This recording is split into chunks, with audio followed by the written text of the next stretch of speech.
Hey everybody, welcome back to Workbench here at Scale Models Midwest. Dave here as always. Hope you're having a great weekend. Today for the Model Cars and Coffee, I did not do an awful lot. I did a lot of parts prep, getting the parts off the tree, getting them set up for paint. I've already got various shades of titanium, gunmetal, light gunmetal, and silver leaf on the parts that I wanted to do with that. And as you can see here, I've got stuff prepped for semi-gloss black, flat black. Leave the roll cage in white. One of the things I'm thinking on doing is I've got some foam blocks. I'm going to see if I can cut really thin sheets of foam and glue those to the outside of the roll cage to kind of mimic the foam that's in the real cars.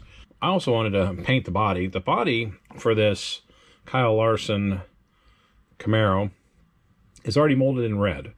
The instructions say red metallic, so I thought I'd give it a shot, and I used Scale Finishes House of Color Be My Valentine.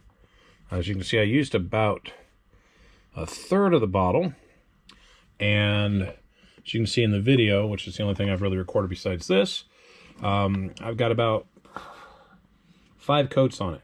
I had 2 light mist coats, and then I started putting the real color down as I pulled back my airbrush more, and then added the last coats. Now I do have, this is mixed 10 parts of the color to 1 part of the Scale Finishes Hardener, and I'm going to do the same thing with the gloss after I've applied the decals, because I was reading some online posts where they decaled the kits and then of course cleared it to seal in the clear, or seal in the decals, a couple light coats of clear and a couple wet heavies.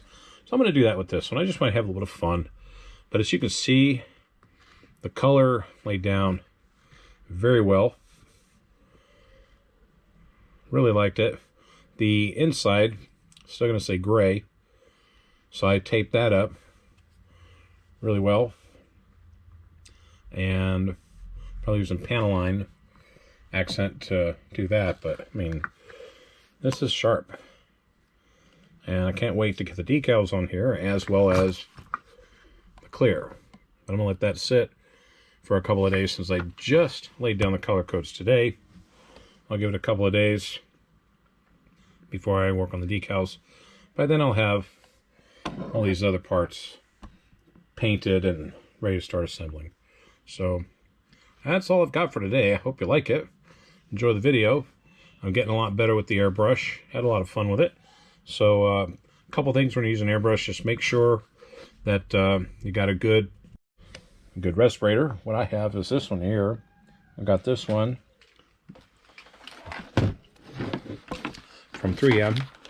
I actually got this one from Menards, and it has replaceable filters. As you can see, there's the dust there that would otherwise go in your lungs. Not a good thing.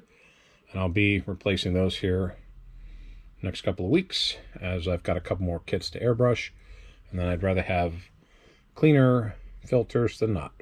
But had that, and I still use my Harbor Freight air compressor. Shot that at about 20-25 psi, and still using my Grex airbrush. So I think overall I've done a pretty good job with this one. The color I really like, and yeah, I think it laid down really well. So I don't think you can go wrong with Scale Finishes. And I got mine through Hobby Nut Models, so definitely check yours out. If you've got it at your local hobby shop, hit them up for that. So with that, I'm gonna let y'all go for the weekend. Make sure you're liking and subscribing and hitting the notification bell. That helps with that all-important algorithm, as a lot of other model builders on YouTube are saying. So certainly do appreciate tuning in on this channel and checking out the videos. I hope some of them inspire you to build cool kits of your own. And with that, you have a great rest of the weekend, and we will catch you in the next video.